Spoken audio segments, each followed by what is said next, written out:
जय श्री राम दोस्तों, आज हम आए हैं विश्व विख्यात प्रभु श्री राम की जन्मभूमि अयोध्या जी के दर्शन करने के लिए। श्री पावन धाम अयोध्या अपनी गौरवशाली संस्कृति, सभ्यता और इतिहास से हम सभी को अपनी ओर आकर्षित करती है। अयोध्या जी वो नगरी है जो रामायण काल से ही देश की संस्कृति का अहम हिस्सा रही है। आपको प्रभु श्री राम की जन्मभूमि अयोध्या के दर्शन और यात्रा की संपूर्ण जानकारी इस वीडियो में मिलेगी, जैसे कि अयोध्या कैसे आना है, कौन सी बेस्ट होटल और धर्मशाला में रुकना चाहिए, यहाँ पर खाने पीने की क्या व्यवस्था है और अयोध्या में आप एक दिन में कौन कौन से प्रमुख मंदिरों में दर्शन कर सकते हैं। साथ ही पर पर्सन कुल खर्चा कितना आएगा, ऐसी कंप्लीट इन्फॉर्मेशन आपको इस वीडियो में मिलेगी, तो वीडियो को पूरा जरूर देखना। चलिए आज मेरे साथ घूमिए श्री पावन धाम अयोध्या। और दोस्तों कमेंट बॉक्स में जय श्री राम जरूर लिखें। अयोध्या जी माँ सरयू नदी के तट पर बसी हुई है।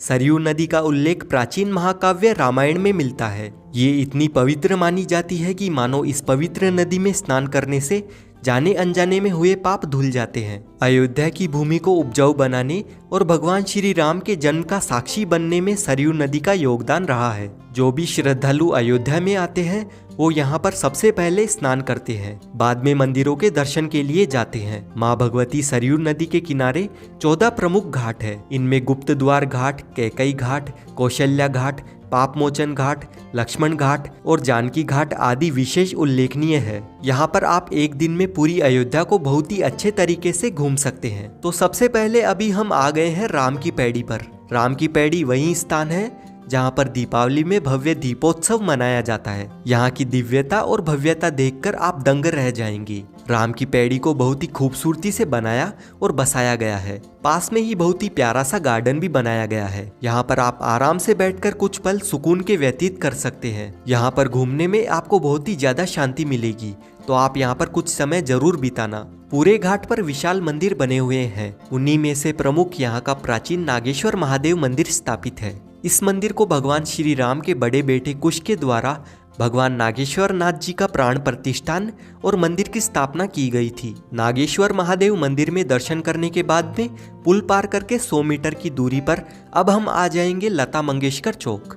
यहाँ पर ये 40 फीट की विशाल वीणा स्थापित है और ये अयोध्या का मुख्य चौक है। यहाँ से अब हम जाएंगे 1 किलोमीटर की दूरी पर स्थित हनुमानगढ़ी पर और यहीं से आपको ई रिक्शा मिल जाएगा। 10 रुपए का किराया देकर हम आ जाएंगे अयोध्या के चौकीदार हनुमान जी के दर्शन करने के लिए। हनुमान जी को अयोध्या का चौकीदार और रक्षक माना जाता है। यहाँ की ऐसी मान्यता है कि राम जी के दर्शन करने से पहले हनुमानगढ़ी में हनुमान जी के दर्शन करना चाहिए। हनुमानगढ़ी को अयोध्या का प्रवेश द्वार भी कहा जाता है और यहाँ के आसपास में ही सभी मुख्य स्थल बने हुए हैं। यहाँ पर बहुत सारी प्रसाद और फूल मालाओं की दुकानें बनी हुई है। यहाँ से प्रसाद और फूल माला लेने के बाद में 76 सीढ़ियों को चढ़कर आप हनुमान जी के अलौकिक दर्शन प्राप्त कर सकते हैं। जब प्रभु श्री राम जी ने अपनी जीवन लीला का समापन किया और वैकुंठ लोक की ओर जा रहे थे, तब राम जी हनुमान जी को अयोध्या रामकोट की रक्षा के लिए आदेश देकर गए थे और तब से लेकर आज तक हनुमान जी यहाँ पर बैठकर पूरे अयोध्या की देखभाल कर रहे हैं। और इसीलिए हनुमानगढ़ी ऊंचे टीले पर स्थित है और ये टीला एक किले जैसा दिखता है। मंदिर में हनुमान जी माता अंजनी की गोद में बैठे हुए हैं। ऐसा कहा जाता है कि लंका दहन और रावण पर विजय प्राप्त करने के बाद में जब भगवान श्री राम अयोध्या वापस आए थे,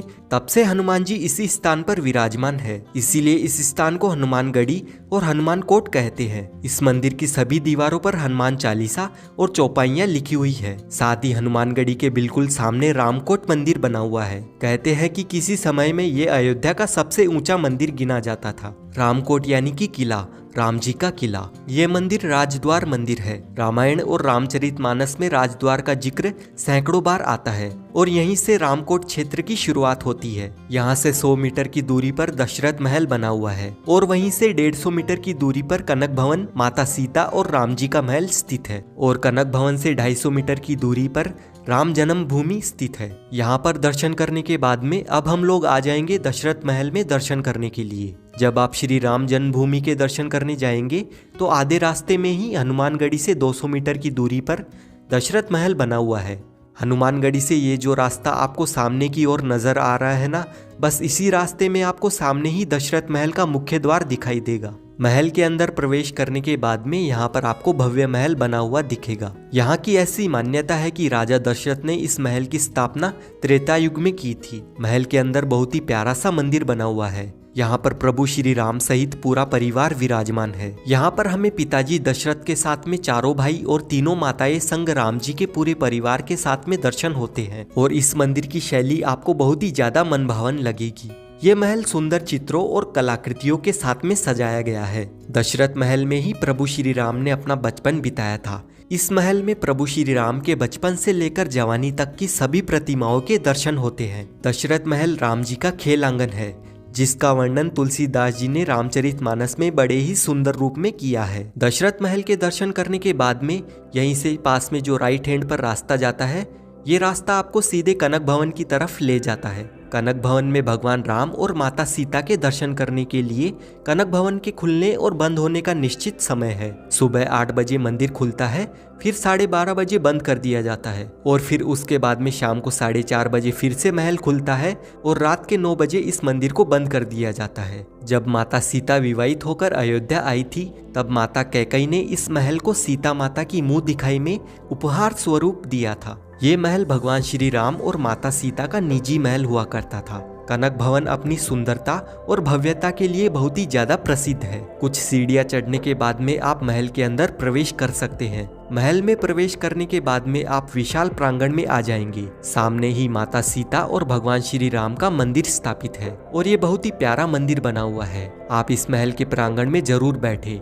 यहाँ पर गीत और संगीत का आयोजन भी होता है, जिसका अनुभव बहुत ही ज्यादा खास रहता है। आपको यहाँ पर बैठ के बहुत ही ज्यादा सुकून और शांति मिलेगी।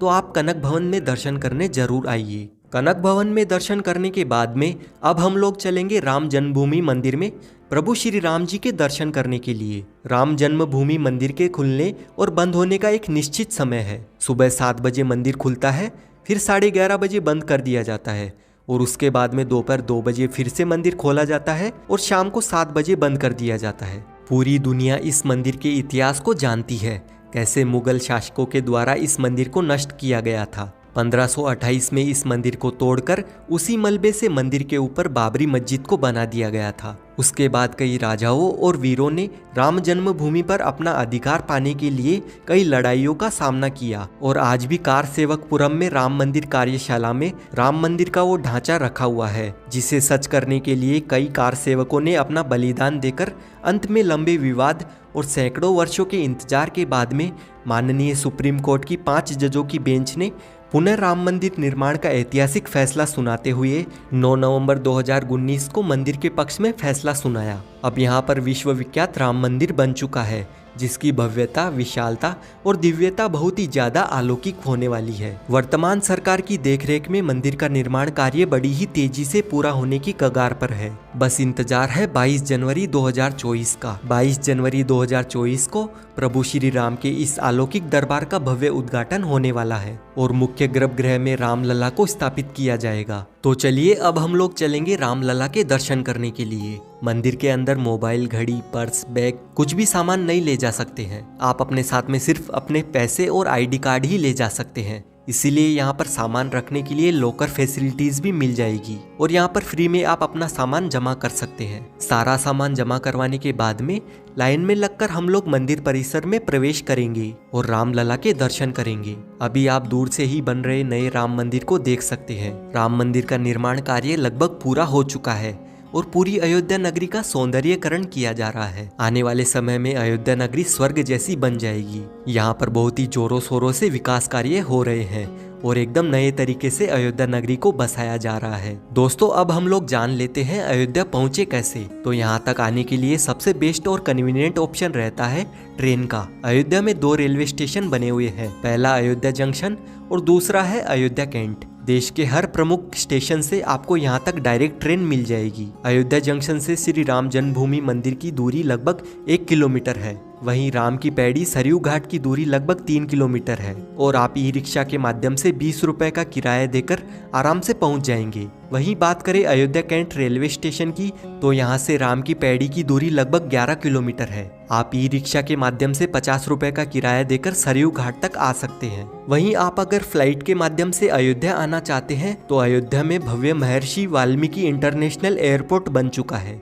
और राम मंदिर के उद्घाटन से पहले ही अयोध्या में आने वाले भक्तों के लिए 1 जनवरी 2024 से शुरुआत में दिल्ली, मुंबई, बेंगलुरु और हैदराबाद से सीधे अयोध्या तक हवाई यात्रा की सुविधा मिल जाएगी, तो आप आराम से फ्लाइट से भी अयोध्या आ सकते हैं। अब बात करते हैं कि आपको होटल या धर्मशाला कहाँ पर लेनी चाहिए। वैसे तो पूरे अयोध्या में बहुत सारी धर्मशालाएं और होटल बने हुए हैं, लेकिन अयोध्या जंक्शन रेलवे स्टेशन के सामने जो रोड जाती है, इस रोड पर बहुत ही अच्छे और बजट होटल मिल जाते हैं। आप यहाँ पर आराम से होटल या धर्मशाला ले सकते हैं। यहाँ पर नॉन एसी रूम 600 रुपए से स्टार्ट होते हैं, वहीं एसी रूम 900 रुपए तक मिल जाते हैं। अयोध्या में हम लोग खाने पीने की बात करें तो दोस्तों कनक भवन के पास में ही कनक सरकार रसोई बनी हुई है। इस रसोई में एकदम शुद्ध बहुत ही स्वादिष्ट भोजन मिलता है। मात्र 90 रुपए से 150 रुपए में आप यहाँ पर अनलिमिटेड थाली भोजन ग्रहण कर सकते हैं। और इस रसोई में घर पर बने गाय के देसी घी से सारा खाना बनाया जाता है और यहाँ से आप अपने घर के लिए 900 रुपए लीटर शुद्ध गाय का घी खरीद कर भी लेकर जा सकते हैं। अगर आप अयोध्या आते हैं तो एक बार इस रसोई को जरूर विजिट करना।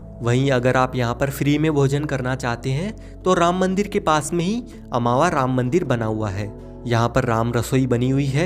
इस रसोई में आप निशुल्क में भोजन कर सकते हैं और आपको यहाँ पर बहुत ही स्वादिष्ट भोजन करवाया जाता है। दोस्तों अगर आप अयोध्या सुबह आ जाते हैं, पूरे दिन यहाँ पर दर्शन करने के बाद में शाम को अपने घर के लिए लौट जाते हैं, तो आप मान के चलिए कि मात्र 1000 से 1500 रुपए के बजट में बहुत ही अच्छे तरीके से आप इस यात्रा को पूरा कर लेंगे। इस बजट में आपका ट्रेन का किराया, खाना पीना और यहाँ पर ई रिक्शा में लगने वाला किराया इंक्लूड है। और अगर आप एक नाइट यहाँ पर रुकते हैं तो 1500 से 2000 रुपए में आप आराम से अयोध्या दर्शन कर लेंगे, क्योंकि दोस्तों यहाँ पर कोई भी लूटामारी नहीं है। आप कम बजट में इस यात्रा को पूरा कर लेंगे।